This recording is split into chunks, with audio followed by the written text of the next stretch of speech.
এক সপ্তাহের ব্যবধানে আবারও জোড়া খুন। ঘটনাটি বগুড়াতে ঘটেছে। দীর্ঘ 2 থেকে 2.5 বছর ধরে মেয়েটির সাথে সম্পর্ক তৈরি করতে না পেরে, তাকে ভালোবেসে বউ বানাইতে না পেরে এই ঘটনা ঘটাইছে। একসঙ্গে 2টা খুন করে ফেলছে। ছেলেটি দীর্ঘদিন ধরে এই মেয়েটির পিছনে লাগছিল, কিন্তু কোনো ফল সে করতে পারে নাই। কিন্তু যখন দেখছে যে মেয়েটির বিয়ে ঠিক হয়ে গেল, তখনই এই হত্যাকাণ্ড ঘটনা ঘটাই দিল। মেয়েটিকে যখন সে পাইল না, তো প্রেমের যখন সে রাজি করাইতে পারে নাই, তখনই বাড়িতে এসে তাকে ডেকে তার পরিবারের সামনে এই ঘটনাটি ঘটাইছে। তাহলে একটু ভাবেন তার কলিজাড়া কত বড়। এবং আমাদের দেশের বর্তমান যে আইন, সেই আইন আমার মনে হয় ঠিক নাই। কারণ যদি ঠিক থাকতো তাহলে এই ধরনের ঘটনা একের পর এক ঘটতো না। এমন বিচার হওয়া উচিত যে এই ধরনের বিচার মানে দ্রুত হইতে হবে। কিসের 3 মাস 4 মাস?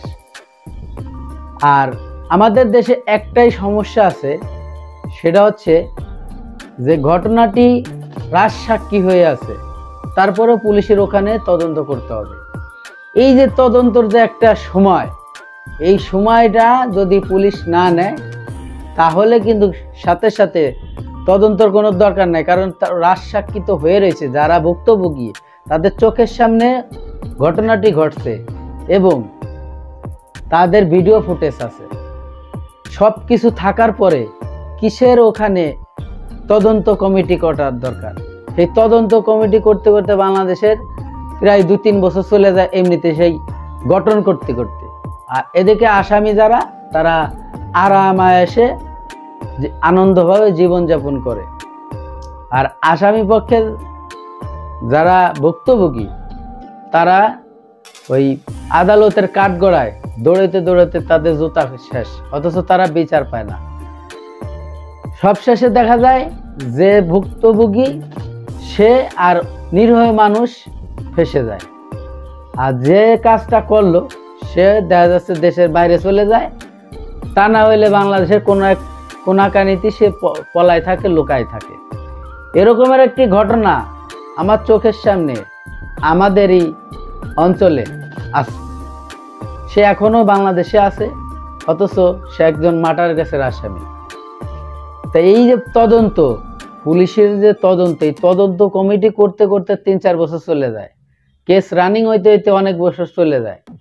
অথচ এই যে হাতে নাতে ধরা পড়লো এবং ভিডিও ফুটেজ আছে, এই বিচার তো 24 ঘন্টার মধ্যে হওয়া উচিত।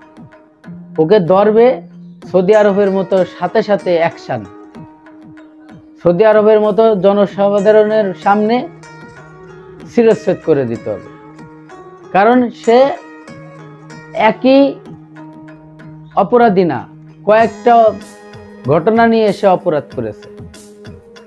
ভিডিওটি যদি আপনারা দেখেন, সম্পূর্ণ ভিডিওটি দেখবেন, দেখার পরে আপনাদের মতামত কমেন্ট বক্সে কমেন্ট করে যাবেন যে কিভাবে তার পরিবারগুলো কান্না করতেছে।